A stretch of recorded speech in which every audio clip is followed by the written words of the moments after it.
నూలు నూలులో శతాబ్దాల గౌరవం, పట్టు పరంపరకు ప్రతీక, సంప్రదాయానికి శాశ్వత చిరునామా సఖీ.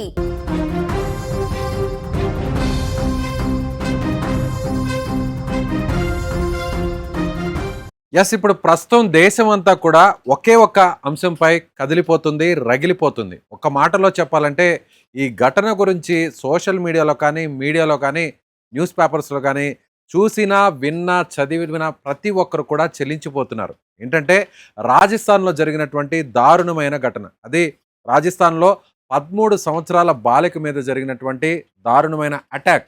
ఒకరు కాదు, ఇద్దరు కాదు, ఏకంగా 32 మంది 5 రోజుల పాటు 5 హోటల్లో మార్చి సామూహిక అత్యాచారం చేసినటువంటి ఘటన ఇప్పుడు యావత్ దేశాన్ని కదిలిస్తోంది. కోట్ల మంది ప్రజలను ఇవాళ ముందుకొచ్చి సోషల్ మీడియా వేదికగా ప్రశ్నించేలా చేస్తుందనే చెప్పాలి. ఎందుకంటే ఇంటిలో నుంచి బయటకు వచ్చినటువంటి ఒక అమ్మాయి, 13 సంవత్సరాల బాలిక, అంటే స్కూలుకు వెళ్ళేటువంటి ఒక బాలిక నేరుగా ఆటో ఎక్కితే ఆ ఆటోలో ట్యూషన్కి తీసుకువెళ్లాల్సినటువంటి ఆ వ్యక్తి అక్కడి నుంచి కాకుండా ఒక హోటల్లో ఉన్నటువంటి ఒక కిరాయి వ్యక్తికి అమ్మేయడం, ఆ తర్వాత ఆ వ్యక్తి ఆ హోటల్ నుంచి మరొక హోటల్లో ఉన్నటువంటి వ్యక్తులకు అప్పచెప్పడం, ఆ హోటల్ నుంచి ఇంకొక హోటల్ ఇలా 5 రోజుల పాటు 5 హోటల్లో జరిగినటువంటి రాక్షసపు దారుణమైనటువంటి అఘాయిత్యం. ఎందుకంటే ఈ ఘటన తెలిసినటువంటి వినడానికే ఒక 13 ఏళ్ల అమ్మాయి మీద, స్కూల్కి వెళ్ళేటువంటి ఆ పాప మీద, బాలిక మీద ఇంతమంది ఇంత దారుణానికి ఒడిగట్టారంటే అసలు మన భారతదేశంలోనే ఇలాంటి పరిస్థితులు ఉన్నాయా? ఎక్కడున్నాం? అసలు మన దేశంలో ఇలాంటి ఘటనలు ఇంకా కూడా జరుగుతున్నాయా? ఎక్కడున్నాం మనం అనేటువంటి ఒక ప్రశ్న ప్రతి ఒక్కరిలో కూడా ఉత్పన్నమవుతుంది. ఎందుకంటే రాజస్థాన్ ఎక్కడో కూడా లేదు. ఏ విధంగా మనం ఇప్పుడు హైదరాబాద్లో ఉన్నామో, విజయవాడలో ఉన్నామో, విశాఖపట్నంలో ఉన్నామో, అలాగే అక్కడ కూడా రాజస్థాన్లో ఉన్నటువంటి శ్రీ గంగానగర్ కూడా, అది కూడా ఒక ప్రాంతమే. సో అలాంటి అందరూ ఉన్నటువంటి జనసంచారం ఉన్నటువంటి ఒక ప్రాంతంలో ఈ విధంగా బాలిక మీద అటాక్ చేసినటువంటి ఘటనపై ప్రతి ఒక్కరు కూడా సోషల్ మీడియా వేదికగా చెల్లించిపోతున్నారు. ప్రతి ఒక్కరు కూడా ప్రభుత్వాన్ని నిలదీస్తున్నారు. ముఖ్యంగా ఆ ఘటనకు మెయిన్ కారకులైనటువంటి వారందరూ కూడా కఠినంగా శిక్షించాలి, ఎన్కౌంటర్ చేయాలి, వీళ్ళందరూ కూడా ఉరిశిక్ష పడాలి, మరణశిక్ష పడాలి అనేటువంటి ఒక డిమాండ్ అయితే గత 3 రోజుల నుంచి కూడా పెద్ద ఎత్తున ఒక క్యాంపెయిన్ నడుస్తుందనే చెప్పాలి. అయితే మీరు ప్రస్తుతం చాలామంది సోషల్ మీడియా వేదికగా ఎలా అయినా సరే, అంటే పాత ఘటనకు సంబంధించినటువంటి ఆ ఇన్సిడెంట్స్కి సంబంధించిన వీడియోలను, ఫోటోలను వాటన్నిటిని కూడా షేర్ చేస్తున్నారు. కాకపోతే కొంతమంది కావాలని షేర్ చేసేటువంటి వ్యక్తులు ఉన్నారు. అంటే వ్యూవర్షిప్ కోసమో, రీచ్ కోసమో, వాళ్ళ కంటెంట్ అందరికీ వెళ్ళాలి, ఆ పేజెస్ అన్నీ కూడా రీచ్ పెరగాలి అనేటువంటి ఉద్దేశంతో కొంతమంది చేస్తే, మరికొంతమంది మాత్రం ఇలాంటి ఘటనలు చేసిన వాళ్ళని ఇలా శిక్షించాలి అనేటువంటి ఉద్దేశంతో చాలామంది ఆ వీడియోస్ని వైరల్ చేస్తున్నారు, షేర్ చేస్తున్నారు, కామెంట్ చేస్తున్నారు. యూట్యూబ్ కావచ్చు, లేదంటే ఫేస్బుక్ కావచ్చు, ఇన్స్టాగ్రామ్ కావచ్చు, ట్విట్టర్ కావచ్చు, ఇలా ఏ వేదిక మీద ఉన్నటువంటి వారందరూ కూడా ఖచ్చితంగా వాళ్ళ పర్సనల్ అకౌంట్స్ నుంచే వాళ్ళందరూ కూడా షేర్ చేస్తున్నారు. ఫస్ట్ ఆ వీడియోకి సంబంధించినటువంటి డీటెయిల్స్ మనం ఒకసారి తెలుసుకునే ప్రయత్నం చేద్దాం. గత 4 రోజుల నుంచి కూడా యావత్ దేశంలో ఉన్నటువంటి అన్ని సోషల్ మీడియా వేదికల మీద ఒక వీడియో వైరల్ అవుతుంది. ఆ వీడియోని రాజస్థాన్లో శ్రీ గంగానగర్కి సంబంధించినటువంటి 13 ఏళ్ల బాలిక మీద జరిగినటువంటి ఈ దారుణ ఘటనానికి లింక్ చేస్తూ, అంటే ఈ దారుణ ఘటనలో 32 మంది సామూహిక అత్యాచారం చేస్తే ఒక్కొక్కరు మార్చి ఈ రాక్షసత్వానికి పాల్పడితే వాళ్ళల్లో ఇప్పటికే 18 మందిని పోలీసులు గుర్తించడం జరిగింది. ఆ 18 మందిని పోలీసులు అదుపులోకి తీసుకొని తమ స్టైల్లో వాళ్ళకి పోలీస్ ట్రీట్మెంట్ ఇవ్వడం జరిగింది. వాళ్ళందరినీ అరెస్ట్ చేసి బహిరంగంగా రోడ్డు మీద నడిపిస్తున్నారు. అందులో ఒక అమ్మాయి కూడా వాళ్ళ మీద అటాక్ చేస్తూ, దాడి చేస్తూ, లాఠీతో కొడుతున్నటువంటి దృశ్యాలన్నీ కూడా ఇప్పుడు వైరల్ అవుతున్నాయి. కానీ ఈ వీడియోలన్నీ కూడా గత 2 రోజుల నుంచి కూడా రాజస్థాన్కి సంబంధించినటువంటి బాలిక ఘటనలో ఎవరైతే నిందితులు ఉన్నారో, ఆ దారుణమైనటువంటి రాక్షసులుగా ఉన్నారో, మనుషుల ముసుగు వేసుకున్నటువంటి రాక్షసులు ఉన్నారో, ఈ కామాంధులు ఉన్నారో వాళ్ళు అనేటువంటి ఉద్దేశంతో అందరూ కూడా షేర్ చేశారు. సో కోట్ల మందికి ఈ వీడియో అంతా కూడా రీచ్ అయింది. అసలు ఈ వీడియో ఫుల్ డీటెయిల్స్ని యాక్చువల్గా ఫ్యాక్ట్ చెక్లో ఒకసారి చూస్తే ఈ వీడియోకి సంబంధించి కూడా గుజరాత్, ఇప్పుడు మీరు స్క్రీన్ మీద చూస్తున్నటువంటి ఈ వీడియో, అంటే చేతులకు తాళ్లతో కట్టేసి పోలీసులు వీళ్ళని రోడ్ల మీద నడిపిస్తున్నటువంటి ఈ వీడియో రాజస్థాన్లో ఈ పాపకు సంబంధించినటువంటి అత్యాచారం చేసినటువంటి నిందితులే అనుకొని కోట్ల మంది ఈ వీడియోను షేర్ చేశారు. గత 2 రోజుల నుంచి కూడా సోషల్ మీడియా ఈ వీడియోతో షేక్ అవుతుంది. ఆ పాపకు సంబంధించినటువంటి ఒక వీడియో కూడా రిలీజ్ అయింది. అంటే దీనికి ముందు ఆ పాప తన మీద ఎలాంటి అత్యాచారం చేశారు, అంటే ఏ విధంగా అత్యాచారం చేశారు, తాను మత్తులోకి వెళ్ళడం కోసం అత్యాచారం జరిగేటువంటి టైంలో కూడా బలవంతంగా మద్యం ఇచ్చారు, బలవంతంగా మందు తాగించారు, తాను నిద్రమత్తులోకి జారుకున్న తర్వాత ఆ తర్వాత మళ్ళీ మళ్ళీ ఇలా దారుణంగా అత్యాచారం చేశారంటూ ఆ పాప చెప్తున్నటువంటి తీరు చూస్తే ప్రతి ఒక్కరు కూడా చలించిపోతున్నారు. కొంతమంది అయితే ఏడుస్తున్నటువంటి పరిస్థితి. ఎందుకంటే ఇప్పుడున్నటువంటి మన భారతదేశంలో మన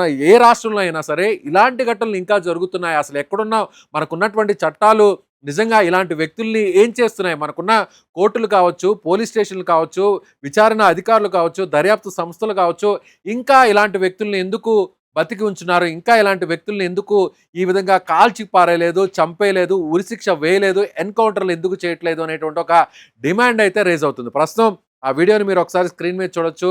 వైరల్ అవుతున్నటువంటి ఈ వీడియో మాత్రం ఈ పాపకు సంబంధించినటువంటి అత్యాచారం చేసినటువంటి నిందితులు కాదు. కాకపోతే ఈ వీడియో మాత్రం గుజరాత్లో ఉన్నటువంటి పతానా అనేటువంటి ఒక ప్రాంతంలో ఒక ఫామ్ హౌస్లో కొంతమంది అక్కడికి వచ్చి పార్టీ చేసుకునేటువంటి క్రమంలో అక్కడ ఉన్నటువంటి ఆ ఫామ్ హౌస్ యజమానికి అతనికి వాళ్ళకి మధ్య చిన్నపాటి ఘర్షణ జరిగింది. ఆ ఘర్షణ జరిగిన వెంటనే ఇది మార్చి 2026 మార్చిలో జరిగినటువంటి ఘటన. సో ఈ ఘటనకు సంబంధించి అక్కడ వాళ్ళు చేస్తున్నటువంటి ఆ బెదిరింపులు, ఆ రాద్ధాంతానికి సంబంధించి, ఆ ఘర్షణ వాతావరణానికి సంబంధించి ఆ ఫామ్ హౌస్ యజమాని సమీపంలో ఉన్నటువంటి పోలీస్ స్టేషన్కు ఫిర్యాదు చేయడం జరిగింది. ఆ ఫిర్యాదు అందుకున్నటువంటి పోలీసులు, లోకల్ పోలీసులు నేరుగా అక్కడ పెట్రోలింగ్ కోసం అక్కడికి రావడం జరిగింది. అక్కడికి వచ్చినటువంటి పోలీసుల మీద అక్కడ ఫామ్ హౌస్లో ఉన్నటువంటి ఆ యువకులతో పాటు మరికొంతమంది వాళ్ళ ఫ్రెండ్స్కు, వాళ్ళకి సంబంధించినటువంటి వ్యక్తులకు వెంటనే ఫోన్ కాల్స్ ద్వారా సమాచారం అందించడంతో మరొక 10 కార్లలో నేరుగా వీళ్ళందరూ కూడా అక్కడికి రావడం జరిగింది. 20 మంది అక్కడికి వచ్చి నేరుగా పోలీసుల మీద దాడి చేయడం జరిగింది. పోలీసులను ఒక రకంగా చెప్పాలంటే హత్య చేసేంత స్థాయిలో వాళ్ళ మీద అటాక్ చేసినటువంటి పరిస్థితి. కాబట్టి ఫిర్యాదు చేసినటువంటి వ్యక్తి మీద దాడి చేయడం, అలాగే ఫిర్యాదు అందుకున్నటువంటి పోలీసులు, అక్కడికి వచ్చినటువంటి పోలీసుల మీద కూడా ఈ స్థాయిలో చంపేంత స్థాయిలో వాళ్ళంతా కూడా గుండాలుగా వ్యవహరించడం, ఇదంతా చేస్తే అంటే ఎవరైనా కానీ పోలీసుల మీద చేయి చేసుకోవాలన్నా కూడా, పోలీసుల మీద దాడి చేయాలన్నా కూడా అందరికీ కూడా ఒక భయం కలగాలి. మళ్ళీ ఇంకొకరు ఈ విధంగా ముందుకు రావాలంటే ఆ సాహసం చేయాలి అన్న కూడా ఆలోచన కూడా మదిలోకి రావాలంటే కూడా రాకుండా చేయాలంటే పోలీస్ స్టైల్లో ఇలా ట్రీట్మెంట్ ఇచ్చి వీళ్ళందరూ కూడా బహిరంగంగా రోడ్ల మీదకు తిప్పితే ఎవరు కూడా పోలీసుల మీద ఇలా రియాక్ట్ కారు అని చేయడానికి పోలీసులు ఇటీవల వాళ్ళందరినీ కూడా రోడ్ల మీదకి తీసుకురావడం జరిగింది. వాళ్ళని తాళ్లతో కట్టేసి చేతులు ఇలా సంకెళ్ళు వేసిన విధంగా ఒకరి వెంట ఒకరిని నడిపిస్తూ కూడా రోడ్ల మీద తీసుకొచ్చినటువంటి పరిస్థితి. ఆ ఓల్డ్ వీడియోని ప్రస్తుతం ఎవరో తెలుసో తెలియకో కొంతమంది సోషల్ మీడియాలో దీన్ని పెట్టడం జరిగింది. చాలామంది ఆ బాధిత బాలికకు సంబంధించి ఆ అత్యాచారం చేసినటువంటి దుర్మార్గులు ఎవరైతే ఉన్నారో వీళ్లే వాళ్ళు అనుకొని అపోహపడి ఆ వీడియోని లక్షల సంఖ్యలో షేర్లు చేయడం జరిగింది. కోట్ల సంఖ్యలో అది రీచ్ అవ్వడం జరిగింది. దేశమంతా కూడా ఇప్పుడు ఈ వీడియోతో షేక్ అవుతున్నటువంటి పరిస్థితి. కానీ ఉద్దేశం ఏదైనా కానీ, ఇది కావాలని చేసినా, లేకపోతే అపోహపడి చేసినా, లేకపోతే క్లారిటీ లేకుండా చేసినా, తొందరపడి చేసినా కానీ అందరి ఉద్దేశం ఒకటే. ఇవాళ దేశమంతా కూడా ఒకటే కోరుకుంటుంది. 32 మంది 13 ఏళ్ల బాలిక మీద ఇంత దారుణాన్ని కొడికడితే ఇంకా మనం ప్రభుత్వాలు, చట్టాలు, కేసులు, దర్యాప్తులు అని ఇంకా కూడా మాట్లాడుకోవడం అనేది చాలా అత్యంత విషాదకరమైనటువంటి ఘటన. మన దేశంలో మనకున్నటువంటి ప్రపంచంలోనే అత్యంత ప్రజాస్వామ్యమైనటువంటి దేశంగా చెప్పుకునేటువంటి భారతదేశంలో ముఖ్యంగా మహిళలకు, స్త్రీలకు, బాలికలకు ప్రాధాన్యతనిచ్చేటువంటి మన దేశంలో పురుషులతో పాటు, మగవారితో పాటు మహిళలకు సమానమైనటువంటి హక్కు ఇచ్చేటువంటి మన దేశంలో ఒక 13 ఏళ్ల బాలిక ఇంటి నుంచి బయటకు వచ్చి ఆ బాలికను ఒక auto rickshaw puller, auto driver బలవంతంగా కిడ్నాప్ చేసిన తర్వాత ఒక హోటల్కి అప్పచెప్తే ఆ హోటల్లో ఉన్నటువంటి వ్యక్తులు మరొక హోటల్ వాళ్ళకి అప్పచెప్పడం, వారు ఇంకొకరికి అప్పచెప్పడం, ఇలా 5 రోజుల పాటు 5 హోటళ్లలో ఆ బాలిక ఎంత చిత్రహింసలు అనుభవించుంటుందో 32 మంది ఆ బాలిక మీద చేసినటువంటి అఘాయిత్యం, అత్యాచారం అనేది ఊహించుకుంటేనే చాలా చాలా పెయిన్గా ఉంది.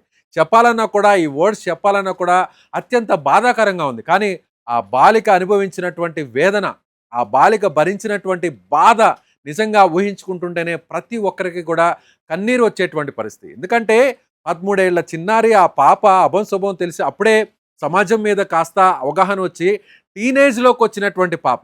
అంటే 13 అంటే టీనేజ్ అంటారు. అలా అప్పటి వరకు ఆ బాల్య దశలో ఉండి అప్పుడే టీనేజ్కి వచ్చినటువంటి ఆ పాప మీద ఇంత దారుణానికి ఒడికట్టారంటే వీళ్ళందరినీ ఏం చేయాలి? ఇలా వీళ్ళని నడి రోడ్ల మీద ఇలా చేతులకు తాళ్ళు కట్టేసి ఇలా ఊరేగించడమే కాదు, వీళ్ళందరినీ కూడా బహిరంగంగా వేరే దేశాల్లో ఎలాంటి కఠినమైనటువంటి శిక్షలు విధిస్తారో అదే విధంగా వీళ్ళను కూడా కాల్చి చంపాలి. కొందరైతే కాదు కాదు, మనం కామెంట్స్ని ఒకసారి చూస్తే చాలా కామెంట్స్ అన్నీ కూడా ఉన్నాయి. వీళ్ళని ఎన్కౌంటర్ చేయాలని మరికొంతమంది, కాదు వీళ్ళని కాళ్ళు చేతులు నరికివేయాలని కొంతమంది, కాదు వీళ్ళ 2 చేతులను కట్ చేయాలని కొంతమంది, కొంతమంది అయితే వీరి జననాంగాలను కట్ చేసి వీళ్ళని దారుణంగా మరొకరిని ఈ విధంగా ఇంత అఘాయిత్యానికి పాల్పడనీయకుండా చేయాలంటే మరొకరు కూడా ఎవరన్నా సాహసించాలన్నా కూడా ఎవరు కూడా ముందుకు రాకుండా భయపడాలంటే అంత అంత స్థాయిలో అంత దారుణమైనటువంటి శిక్షలు వీళ్ళకు వేయాలి అనేటువంటి డిమాండ్ను ప్రతి ఒక్కరు కూడా చేస్తున్నారు. అందులో భాగంగానే ఇవాళ దేశం మొత్తం అంతా కూడా రాజస్థాన్కి సంబంధించినటువంటి ఈ ఘటన మీద షేక్ అవుతుంది. అది ప్రభుత్వాలు ఎవరైనా సరే, ప్రభుత్వాలు అక్కడ స్థానికంగా ఏ రాజకీయ పార్టీ అధికారంలో ఉన్నా, కేంద్రానికి సంబంధించినటువంటి ప్రత్యర్థులున్నా, కేంద్రానికి సంబంధించినటువంటి వ్యక్తులున్నా కానీ ఎవరైనా సరే ఇప్పుడు అందరూ కోరుకునేది అదే. ఇప్పటి వరకు అరెస్ట్ అయినటువంటి వ్యక్తుల్ని చట్టాలు అనాదిగా అనవాయితీగా దశాబ్దాలుగా ఉన్నటువంటి చట్టాలని ఇంకా కూడా మనం ఇంప్లిమెంట్ చేసుకుంటే మన భారతదేశంలో, సువిశాలమైనటువంటి ఈ భారతదేశంలో అందరికీ సమాన హక్కులు, స్వేచ్ఛ ఎక్కువగా ఉండి ముఖ్యంగా మహిళలకు భద్రత ఉంది అని మన ప్రపంచంలో ఎలుగెత్తి చాటేటువంటి మన దేశంలో ఇలా 13 ఏళ్ల బాలిక మీద 5 రోజుల పాటు 5 హోటల్లో ఆ హోటల్ ఓనర్లు, అక్కడ పనిచేసేటువంటి వ్యక్తులు ఒకరు మార్చి ఒకరు ఇలా ఇంత దారుణానికి ఒడికట్టారంటే ఏమనాలి? ఇది రాజస్థాన్కి సంబంధించినటువంటి అంశమో, లేదంటే ఆ బాలికకు సంబంధించినటువంటి తల్లిదండ్రుల అంశమో, లేదంటే శ్రీ గంగానగర్కి సంబంధించినటువంటి ఆ ప్రాంతానికి సంబంధించినటువంటి అంశం కాదు.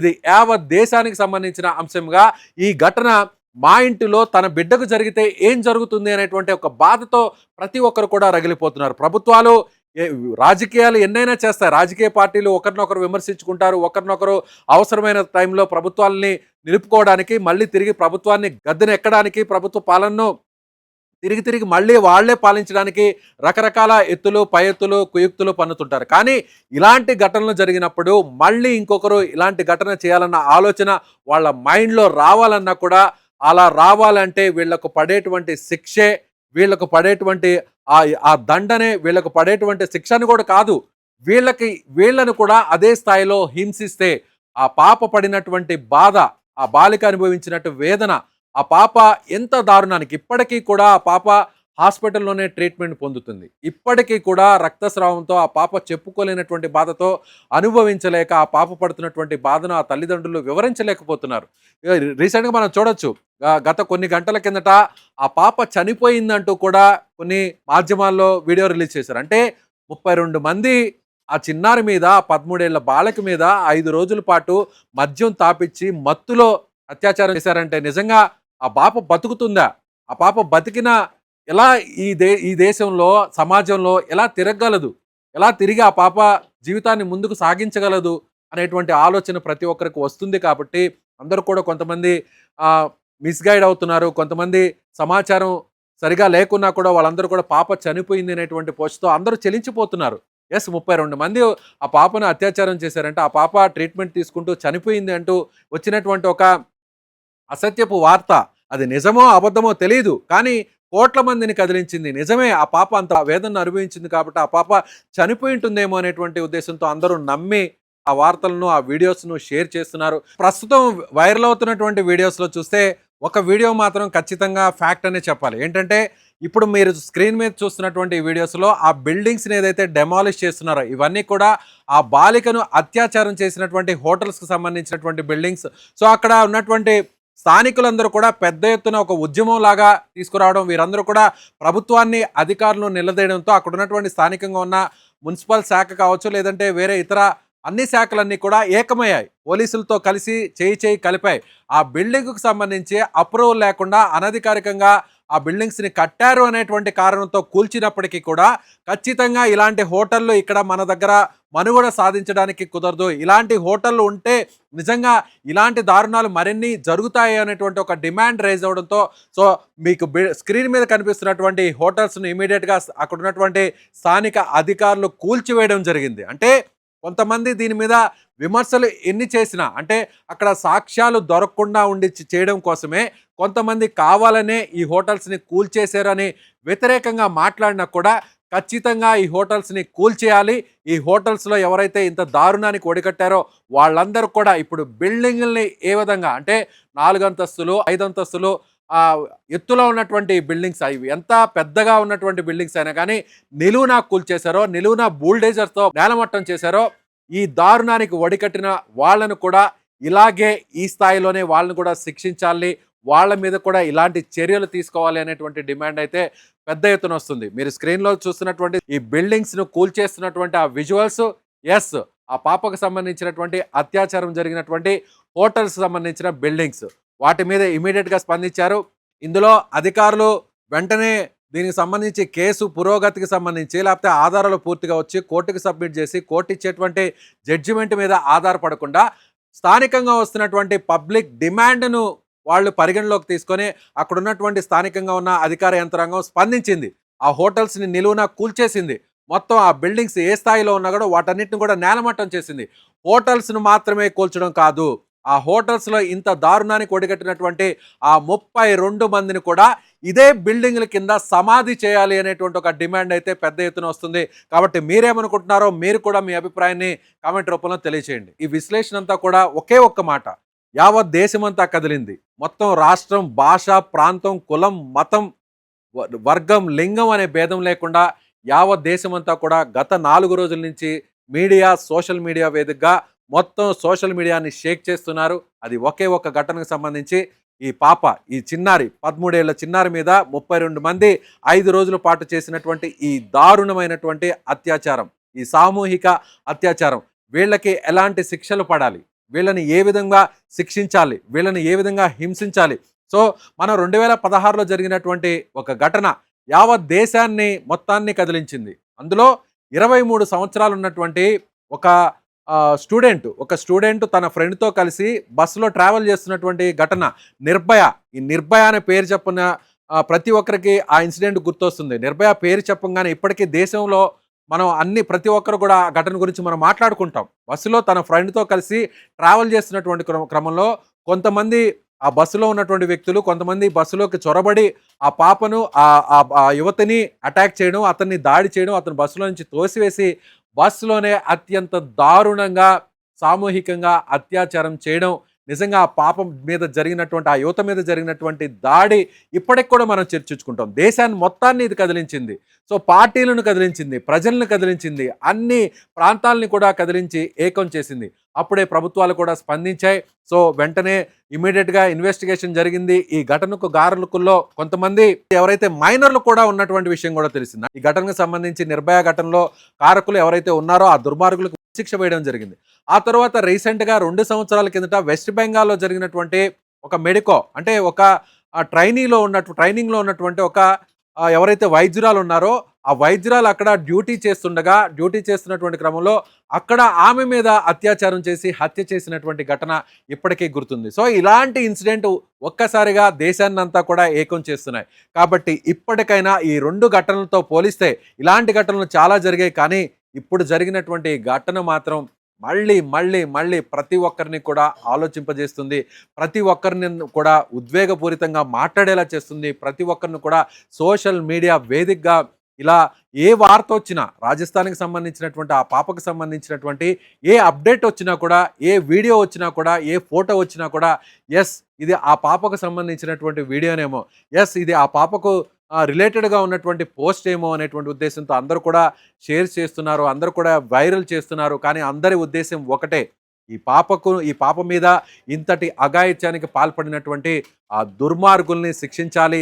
బయట దేశాల్లో ఎలాంటి కఠిన చట్టాలు ఉన్నాయో, బయట దేశాల్లో ఎలాంటి కఠిన శిక్షలు ఉన్నాయో ఇలా బహిరంగంగా వీరందరినీ కూడా తీయాలి, అవసరమైతే ఎన్కౌంటర్ చేయాలి, అవసరమైతే వీళ్ళ జననాంగాలను కత్తిరించి మరీ శిక్షించాలి అనేటువంటి ఒక డిమాండ్ అయితే వస్తుంది.